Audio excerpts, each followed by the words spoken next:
అధ్యక్ష, ఇకపోతే రైతు బంధు విషయంలో కూడా గౌరవ ముఖ్యమంత్రి గారు మాట్లాడారు. రైతు బంధు విషయంలో వారు కొన్ని సంవత్సరాలది ఉటంకించే ప్రయత్నం చేసినారు.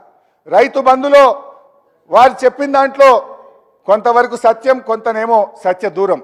ఏంటి, మేము చిన్న రైతులకు 7,500 కోట్లు రైతు బంధు వేయాల్సి ఉంటే దాదాపు 6,000 కోట్లు మొదటి నెల రోజుల్లోనే ఇచ్చాం.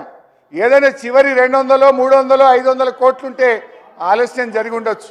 కానీ మీ హయాంలో ఇచ్చింది 200, 300 మొదలు ఇవ్వాల్సింది చాలా ఎక్కువ ఉన్నది అనేటువంటి విషయాన్ని మీ ద్వారా గౌరవ ముఖ్యమంత్రి గారి దృష్టికి తెస్తా ఉన్నాం. అధ్యక్ష,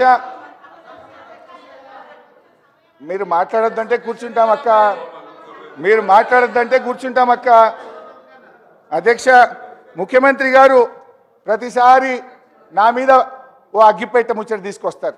ఇది ఉద్యమకారులకు తెలుస్తుంది ఆ ఆవేదన, ఆ తపన, మా తన్లాట ఆ రోజు. ఎందుకంటే మీరు ఏనాడు అమరవీరులకు శ్రద్ధాంజలి ఘటించిన వాళ్ళు కాదు, ఏనాడు అమరవీరుల కుటుంబాలను పరామర్శించిన వాళ్ళు కారు, ఏనాడు పాడే మోసిన వాళ్ళు కారు.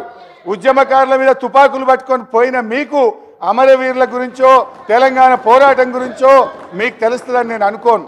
ఏదేమనంటే అరిగిపోయిన గ్రామ్ఫోన్ రికార్డ్ లాగా ఈ అగ్గిపెట్ట ముచ్చేట మాట్లాడు బంద్ చేయండి. అది మా ఉద్యమ స్ఫూర్తి.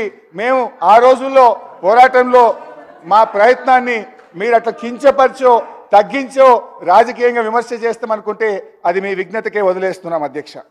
అధ్యక్ష, ఈరోజు ఎస్ఎల్బీసీ టనల్ విషయంలో అఫ్కోర్స్ ఇరిగేషన్ మీద డిస్కషన్ ఉంటే చాలా డీటెయిల్గా నేను మళ్ళీ వాటన్నిటికి కూడా వివరణ ఇస్తాను. అధ్యక్ష, ఎస్ఎల్బీసీ టనల్ విషయంలో మొన్న ప్రెస్ కాన్ఫరెన్స్లో ఈరోజు అసెంబ్లీలో కూడా గౌరవ ముఖ్యమంత్రి గారి సభను తప్పుదో పట్టించారు. మొన్న ప్రెస్ కాన్ఫరెన్స్లో 1 కిలోమీటర్ తవ్విండ్రు 10 ఏళ్ళల్లో అని చెప్పిండ్రు.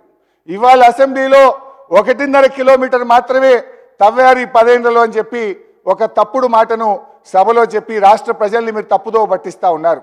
11 కిలోమీటర్లు మా హయాంలో ఎస్ఎల్బీసీ టనల్ తవ్వడం జరిగింది. దయచేసి ముఖ్యమంత్రి గారు దీన్ని కరెక్షన్ చేసుకోవాలి. ఇంకోసారి మాట్లాడేటప్పుడు డబుల్ చెక్ చేసుకొని మాట్లాడండి.